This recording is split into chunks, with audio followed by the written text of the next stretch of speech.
You can do everything right. Good mite management, a strong queen, plenty of stores, and still walk out one morning to find a pile of dead bees in front of every hive. Twitching, disoriented, wiped out overnight. It's not disease, it's not starvation. And the source of it is almost certainly sitting in a yard within a few 100 feet of your hives right now. And neither you nor your neighbor probably know it's there. If you want the kind of practical, no-nonsense beekeeping information that actually keeps your hive alive through threats most beginners never see coming, hit subscribe, because that's exactly what this channel is built around, every single week. By the end of this video, you'll know exactly how to recognize a pesticide kill within minutes instead of days, why it happens so fast and so invisibly, and the specific, practical steps that actually reduce your risk. Because unlike a lot of hive threats, this one usually isn't coming from anything you did. Let's start with what this actually looks like, because the visual difference between a pesticide kill and every other kind of colony loss is sharp once you know what to look for. And recognizing it fast genuinely changes what you can still do about it. A pesticide kill shows up as a sudden, dense pile of dead and dying bees concentrated right at the entrance, often within hours of exposure rather than building gradually over days or weeks. The bees themselves showed distinctive signs: trembling or twitching legs, disoriented circling instead of normal walking, bees regurgitating, and in bad cases, visible paralysis where a bee is still alive, but simply can't coordinate its own movement anymore. This is fundamentally different from what a disease-related die-off looks like, which tends to be more gradual, spread across days, and concentrated more among older or already weakened bees, rather than hitting a broad cross-section of the healthy foraging population all at once. Here's the detail that catches even experienced beekeepers off guard, and it's the reason this threat earns the word silent in every sense that matters. A serious pesticide exposure event can strip a colony of a meaningful share of its foraging force in a single afternoon. And because the bees affected are primarily the ones out actively foraging at the time of exposure, a beekeeper who isn't standing right at the hive during that specific window often has no idea anything happened until they check the next day and find the aftermath already sitting there, hours old. The actual event itself completely unwitnessed. You didn't miss a warning sign. In a lot of cases, there simply wasn't one visible to you at all, because the exposure happened somewhere else entirely, in someone else's yard, on someone else's schedule, with your bees simply being the ones who happened to visit that bloom at the wrong moment. It's worth distinguishing this from two other sudden-looking colony changes that beginners sometimes confuse it with, because the correct response is completely different in each case. A colony that suddenly seems empty, with a hive that was active one day and nearly bee-free the next, but with no significant pile of dead bees anywhere near the entrance, is far more likely describing absconding, the entire colony abandoning the hive together in response to stress, pests, or poor conditions, than pesticide exposure, since a pesticide kill leaves bodies behind, while absconding leaves an empty box. A sudden, temporary surge of unusually large numbers of bees clustering outside the hive that then organizes and departs together as a coordinated group, rather than bees found dead or twitching individually, is describing a swarm, an entirely normal reproductive event, rather than any kind of emergency at all. The tell that separates a genuine pesticide kill from either of those is specifically the presence of a visible pile of affected bees, dead or visibly impaired, concentrated at the entrance. That detail alone rules out both absconding and swarming, since neither of those events leaves that kind of physical evidence behind. There's a scenario that plays out more often than most people realize, and it's worth walking through, because it shows exactly how disconnected the cause and the visible effect can be. A homeowner 3 streets over notices aphids on their rose bushes, picks up a broad-spectrum insecticide from the garden center, and sprays it on a sunny midday afternoon. Exactly the kind of timing that seems perfectly reasonable to someone who has no idea that midday is also peak foraging activity for every bee colony within flying range. Bees from multiple hives in the surrounding neighborhood visit those freshly treated blooms over the following hours, picking up contact exposure directly and, depending on the product, potentially bringing contaminated pollen and nectar back to the hive itself. exposing nurse bees and even developing brood that never left the box at all. The homeowner never sees a single dead bee in their own yard, has no idea any hives exist nearby, and genuinely believes they solved an aphid problem. Meanwhile, 3 different beekeepers in the surrounding blocks are independently finding piles of dead bees the next morning, each one assuming their own hive management is somehow to blame, with no obvious way to connect the dots back to a single rosebush treatment none of them ever saw happen. Stick around, because coming up, I'm going to show you exactly why some of the most common products sold at ordinary garden centers are far more dangerous to bees than their labeling makes obvious, and the specific, practical steps that actually reduce how often this happens to you. Now here's where it gets genuinely important to understand, because not all pesticides pose the same kind of risk, and knowing the difference changes how you think about prevention entirely. Contact pesticides do their damage on exposure. A bee that lands on or touches treated foliage absorbs the chemical directly through contact, and the effect is typically immediate, which is part of why a contact pesticide kill often looks like exactly what we described: a sudden pile of affected bees right around the time of exposure. Systemic pesticides work differently and in some ways more dangerously for bees specifically, because the plant itself absorbs the chemical into its tissues, including into the pollen and nectar it produces, which means a bee doesn't even need to touch a treated leaf to be exposed. Simply foraging normally on the flowers of a systemically treated plant delivers the exposure directly through what the bee is naturally trying to collect and bring home. Beyond that basic contact versus systemic split, it's worth knowing the handful of chemical classes that show up again and again in bee kill reports, because recognizing a product name on a shelf or in a neighbor's garage genuinely helps you gauge risk in the moment. Neonicotinoids, which we'll get to in more detail shortly, are systemic and tend to be the most persistent, sometimes remaining active in a plant's tissue for weeks or months after a single application. Pyrethroids, extremely common in general-purpose insect sprays sold for lawns and gardens, are fast-acting contact killers, highly effective against the beetles and aphids a homeowner is usually targeting, and highly toxic to foraging bees on contact as well, though they typically break down faster in the environment than neonicotinoids do, meaning the exposure window is real, but often shorter. Organophosphates, once extremely common and still used in some agricultural and mosquito control settings, are broadly toxic to a wide range of insects, including bees, and tend to show up more in the agricultural drift and municipal mosquito control scenarios than in the average homeowner's garden shed these days, though older stock or less regulated products can still turn up in surprising places. None of this is meant to turn you into a chemist standing in the pesticide aisle diagnosing every product. It's meant to help you recognize, when a neighbor mentions what they used, roughly what kind of exposure window and risk you're actually looking at. This is exactly why the phrase, "it's already in your yard," isn't just a dramatic hook. It's genuinely, specifically true for an enormous share of beekeepers, and most have no idea. Neonicotinoid pesticides, one of the most common systemic classes used in ornamental gardening and nursery production, are frequently applied to plants well before they're ever sold at a garden center, meaning a homeowner who buys a beautiful flowering shrub with zero intention of ever spraying anything themselves can unknowingly bring home a plant that's already systemically treated, its pollen and nectar carrying pesticide residue for months, or in some cases, longer after purchase. That plant gets placed in a garden bed specifically because it flowers beautifully and attracts pollinators, which it genuinely does, drawing bees in with exactly the visual and scent cues that make it such a popular landscaping choice.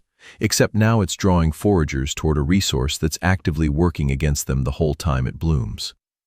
Risk isn't spread evenly across the calendar, either, and knowing your own highest risk windows helps you focus attention where it actually matters most.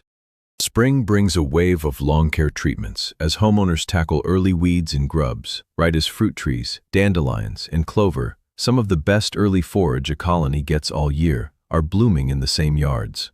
Early summer through fall brings mosquito season into full swing, with both municipal spray programs and private contract services running on a recurring schedule that often has nothing to do with what's blooming nearby at the time. And for beekeepers anywhere near agricultural land, Specific windows tied to crop treatment schedules, corn, soybeans, and orchard crops each carry their own typical spray timing, create a third, geographically specific risk period that a purely suburban or urban beekeeper simply doesn't have to think about at all. Knowing which of these categories actually applies to your own location narrows down when to be paying closest attention, rather than treating every week of the growing season as equally risky. Here's a second, less obvious source that surprises a lot of beekeepers, and it explains kills that happen even when nobody nearby remembers spraying anything recently at all. Mosquito control, whether it's a municipal spray truck running a scheduled route through a neighborhood or a private mosquito control service a neighbor has on a recurring contract, typically uses products designed to knock down flying insects broadly. And while applicators generally try to time treatments for early morning or evening, specifically to reduce bee exposure during active foraging hours, that timing isn't universal. And drift from a treated yard can extend further than either the applicator or the beekeeper realizes, especially with any wind at all carrying fine droplets beyond the intended treatment zone. A beekeeper who's never had a conversation with neighbors about hive locations and who has no idea a recurring mosquito service exists 2 properties over can face a genuine, recurring exposure risk on a schedule they have no visibility into at all.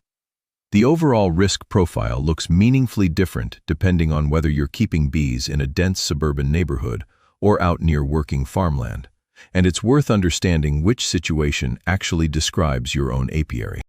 An urban or suburban beekeeper generally faces a higher number of small, scattered, unpredictable risk sources. Dozens of individual homeowners, each making their own independent decisions about lawn treatment or pest control on their own schedule, which makes any single source hard to predict, but also generally means any single exposure event affects a smaller area with a lower concentration of active ingredient. A rural beekeeper near agricultural fields faces fewer individual decision makers, but a potentially much larger exposure event when it does happen. A single aerial or ground application over dozens or hundreds of acres of a flowering crop. Time to a planting and treatment schedule that a beekeeper can sometimes actually learn in advance by simply talking to the farmer directly. Since large-scale agricultural operators are often more used to fielding these conversations than an individual suburban homeowner might be. Neither situation is strictly safer than the other. They're just different shapes of the same underlying problem. And the prevention conversation looks slightly different depending on which one actually applies to your hives. So here's what actually helps, and it's worth understanding that, unlike most of the threats we cover on this channel, this one isn't primarily solved by anything you do directly to your hive itself. It's solved largely through information and communication, which is a different kind of defense than an entrance reducer or a mite treatment. The single most effective thing you can do is simply talk to your neighbors, proactively, before a problem happens rather than after. Most homeowners genuinely have no idea hives exist nearby unless a beekeeper tells them directly. And the overwhelming majority, once they know, are perfectly willing to give a beekeeper a heads up before spraying anything, or to consider bee-safer alternatives entirely, simply because most people don't actually want to harm pollinators. They just don't know there's anything nearby to consider in the first place. A short conversation, or even a simple note left with neighbors within a few hundred yards explaining that you keep bees and asking to be given notice before any pesticide application, costs nothing and closes a genuine gap that no amount of hive-side management can close on its own. Beyond direct conversation, it's worth simply paying attention to visual cues around your own neighborhood, since a lot of pesticide applications leave signs that are easy to spot once you're actually looking. Small yard signs from professional lawn care and pest control services, posted temporarily after a treatment as a legal notice, are one of the more reliable indicators, and noticing a new one going up 2 houses down is a genuinely useful early warning, even without a direct conversation ever happening. A lawn that suddenly shows dead or wilting dandelions and clover in an otherwise green yard, when nothing else has visibly changed, often signals a recent broadleaf herbicide or combination treatment. Spray trucks themselves, whether municipal mosquito control vehicles or private lawn care company trucks, are usually clearly marked, and simply noticing one working through your neighborhood on a given morning is worth a mental note about which of your hives sit closest to wherever that truck was actually working. None of this requires active investigation or confrontation. It's simply a habit of noticing what's already visible. The same kind of situational awareness a careful beekeeper already applies to weather and forage conditions. Here's the second piece, and it's about understanding your own bee's actual flight range, rather than assuming your property line is the relevant boundary. Foraging honeybees routinely range 1 to 2 miles from the hive in search of good bloom, and in periods of scarce local forage, they'll travel even further to find something worth collecting. That means the effective danger zone for pesticide exposure isn't your yard, or even your immediate neighbor's yards. It's a genuinely large radius encompassing dozens or even hundreds of properties, most of which you'll never have any direct relationship with or knowledge of. This is exactly why total prevention isn't realistically achievable for most backyard beekeepers. And it's worth being honest about that, rather than promising a fix that doesn't actually exist. What you're aiming for with neighbor communication and awareness isn't elimination of risk. It's meaningfully reducing it within the small radius you can actually influence, while accepting that some exposure risk from sources well outside your control or knowledge will always exist. There's a third, more hands-on piece of protection worth knowing, specifically for situations where you do have advance warning of a treatment happening nearby, a scheduled mosquito spray, a neighbor who gives you a heads up, or agricultural spraying near a rural apiary. Temporarily confining bees to the hive during a known spray window, using a screened entrance reducer or wet burlap draped loosely over the entrance for good airflow while blocking exit, prevents foragers from being out and exposed during the specific hours a treatment is happening. This only works, of course, when you actually know a spray event is coming, which loops right back to why the neighbor conversation matters as much as it does. Confinement as a tool is useless without the advance notice that makes it possible to deploy in the first place. Keep any confinement period as short as you can reasonably manage, generally just covering the treatment window itself, plus a couple of hours afterward for any drift to settle, since a colony held inside too long, especially in warm weather, runs into the same overheating and ventilation problems we've covered in other videos on this channel. Trading one risk for another isn't the goal here. Water sources deserve a specific mention here too, because they're an exposure pathway that gets overlooked even by beekeepers who are otherwise careful about forage. Bees collecting water, which they do constantly, for cooling the hive and diluting stored honey for consumption, aren't picky about the source, and a puddle of pesticide-contaminated runoff after a treated lawn gets watered or rained on can be just as attractive to a thirsty forager as clean water from anywhere else. Maintaining your own clean, reliable water source close to the hive, the same setup that helps with summer heat management, does double duty here, giving your bees a known, safe water option that reduces how much incentive they have to seek out an unknown puddle that might be sitting on treated ground nearby. Now, here's what actually happens if a kill occurs despite everything, because knowing the right response matters almost as much as prevention, and a lot of beekeepers genuinely don't know what steps are worth taking in the immediate aftermath. First, document it thoroughly and quickly, with photos of the affected bees and the pile at the entrance, along with the date, time, and any weather conditions, since this record matters if you end up pursuing a report or simply trying to piece together what happened after the fact. If you suspect a specific, identifiable source, a neighbor who mentioned spraying, a mosquito truck that came through that morning, collecting a small sample of affected bees in a sealed container and refrigerating them promptly can preserve evidence for potential testing. Though be aware that formal pesticide testing through an agricultural extension lab isn't always fast, cheap, or conclusive. And for most backyard beekeepers, the practical value is more about understanding what happened than pursuing any kind of formal claim.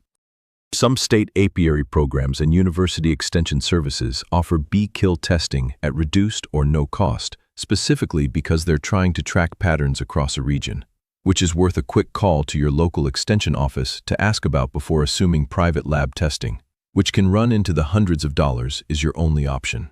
Most states maintain a mechanism for reporting suspected pesticide kills, usually through the State Department of Agriculture or a state apiarist's office. And reporting genuinely serves a purpose beyond your own individual situation. Patterns of reported kills help identify problem products, problem timing practices, or problem locations that a single isolated report never would. And beekeepers who report consistently contribute to a body of data that occasionally does lead to real changes in local spray practices or product labeling requirements over time. It's worth doing even when you don't expect an individual resolution, simply because the aggregate data matters, even when any single report might not visibly change anything on its own. It's worth understanding, at least at a basic level, that pesticide labels themselves generally carry legal weight, not just suggested guidance. And this matters for how seriously a reported incident can actually be taken. Products with known bee toxicity are required to carry specific label language about application timing, drift precautions, and in some cases restrictions on spraying anything in active bloom where bees are foraging. And applying a product in a way that clearly contradicts its own label instructions is, in most jurisdictions, an enforceable violation rather than just a beekeeper's grievance. This is exactly why documentation matters as much as it does. A clear photo timeline paired with weather conditions and any information about what was actually applied gives a state agency something concrete to evaluate against label requirements, rather than a vague report that's difficult to act on. Commercial applicators, in particular, are often held to a higher standard than an individual homeowner spraying their own yard, since they're typically licensed and directly accountable to the specific label instructions for whatever product they're using professionally. For the colony itself, the right response depends heavily on how severe the kill actually was. A colony that lost a portion of its foraging force but still has a healthy, intact queen, brood, and a meaningful remaining population typically recovers on its own over the following weeks, simply rebuilding its forager numbers as younger bees age into that role faster than usual to compensate. A colony that took a genuinely severe hit, queen affected, brood compromised from contaminated food being fed to larvae, or population reduced dramatically, may need the same kind of triage response we've talked about with other hive emergencies on this channel, potentially combining a badly weakened colony with a stronger one if it's clear the affected hive can't realistically recover its population and queen function before conditions turn against it further. It's worth knowing that the damage from a pesticide exposure isn't always limited to the visible die-off you find at the entrance, and this is the part that makes a milder exposure event genuinely harder to fully assess than an obvious mass kill. Sublethal exposure, contaminated pollen or nectar brought back and fed to developing larvae without killing the adult foragers who collected it, can affect brood development, sometimes producing workers with shortened lifespans, impaired navigation or foraging ability, or reduced resistance to other stressors like mites or disease down the line, none of which shows up as a dramatic pile of bodies at the entrance the next morning. The queen who consumes contaminated royal jelly or brood food over an extended low-level exposure can show reduced laying performance or a patchier brood pattern weeks after the actual exposure occurred, well past the point where anyone would think to connect a queen problem back to a pesticide event that seemed to pass without incident at the time. This is part of why a colony that seemed fine after a suspected exposure is still worth watching more closely than usual for the following month or two, rather than assuming that no dead bees at the entrance means no lasting effect at all. Here's the piece that actually resolves the tension this whole video opened with. The part that explains why this threat manages to be so widespread while remaining so invisible to almost everyone involved. Pesticide kills aren't rare because the products involved are rare. They're rare because the timing has to line up in a specific way. Foraging bees present during the application window, wind and drift patterns carrying exposure toward a hive, and a beekeeper connecting an aftermath to a cause that happened somewhere entirely outside their own property and their own view. The silent killer framing isn't really about the chemical itself being mysterious. Most of what's involved is sitting on ordinary garden center shelves, used by ordinary homeowners with entirely good intentions toward their own aphid problem or mosquito nuisance. It's silent because the connection between cause and effect crosses property lines that most people, beekeepers and non-beekeepers alike, never think to consider crossing at all. There's one more piece of hive-side control worth considering, even though we established that most of this problem lives outside your fence line. Where you actually place your hives within your own property still matters at the margins. If you have any choice in the matter, positioning hives with some natural buffer between them and the property line closest to known higher risk sources, a neighbor with an obviously manicured, chemically maintained lawn, or a property line facing agricultural land, gives drift and airborne exposure slightly more distance and time to disperse before reaching the entrance, compared to a hive placed right up against that boundary. It's a marginal improvement rather than a solution on its own, but marginal improvements are genuinely what this entire defense is built from, since no single action here eliminates the risk completely. Let's lock in the big takeaways. First, a pesticide kill looks distinctly different from disease or starvation: sudden, dense, concentrated right at the entrance, with visible trembling, disorientation, or paralysis rather than a gradual decline. Second, systemic pesticides mean the danger isn't limited to whatever gets sprayed while your bees happen to be watching. A plant purchased already treated, or nectar and pollen carrying residue for months after application, can expose foragers with no visible spray event ever occurring at all. Third, the single most effective defense isn't anything you do to your hive directly. It's proactive communication with the neighbors and businesses within your bees' realistic flight range, closing the information gap that lets well-intentioned pest control turn into an accidental hive disaster. And fourth, a colony that seems fine after a suspected exposure still deserves closer attention for the following month or two, since sublethal effects on brood and queen performance can show up weeks after the visible die-off has already been cleaned up and forgotten. It's worth having something constructive to offer in that neighbor conversation too, rather than only asking people to hold off on something they were already planning to do, since a request that comes paired with an easy alternative tends to land better than a request alone. For most common lawn and garden pest problems, there are genuinely effective options that carry far lower bee risk: insecticidal soaps and horticultural oils that break down quickly and act primarily on contact rather than systemically. Spot treatment instead of broad-spectrum spraying across an entire bed, and simply timing any necessary treatment for dusk or after bloom has finished on a particular plant, rather than during peak flowering. You don't need to become a pesticide consultant to have this conversation productively. Even just being able to say, "There are options that work just as well for aphids without putting my bees at risk. Want me to send you a link?" turns a request into a genuinely helpful exchange instead of a one-sided ask. And it's often the detail that actually gets a skeptical or indifferent neighbor to follow through, rather than nodding along and forgetting about it by the following week. Tell me in the comments, have you ever had a kill you suspected was pesticide-related? And were you ever able to trace it back to an actual source? I want to know how often beekeepers are actually able to close that loop, versus how often it just stays an unsolved mystery. If this helped you think about a threat you might not have been watching for, the next video covers exactly how to have that neighbor conversation without it feeling awkward or accusatory, the specific approach that gets people genuinely on board with giving you a heads up rather than feeling lectured at about their own gardening choices. Subscribe if you want it the moment it's up, and turn on notifications so you don't miss it. At the end of the day, so much of protecting a hive comes down to things happening inside the box: feeding, treating, inspecting, requeening. This is one of the rare threats where the real work happens outside the fence line entirely, in conversations and awareness rather than equipment and technique. It's not a comfortable kind of defense because it depends on other people's goodwill rather than your own hands-on effort. But it's also one of the more human parts of keeping bees, reminding the people around you that there's a whole quiet, working colony a few hundred feet from their rose bushes, doing more for their garden than they probably ever stopped to think about. If you take away one single action from everything we've covered, let it be this.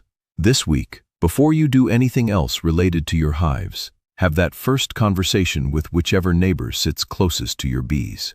It takes 5 minutes, it costs nothing, and it's the one piece of this entire threat that's genuinely, fully within your control, unlike almost everything else we've talked about today.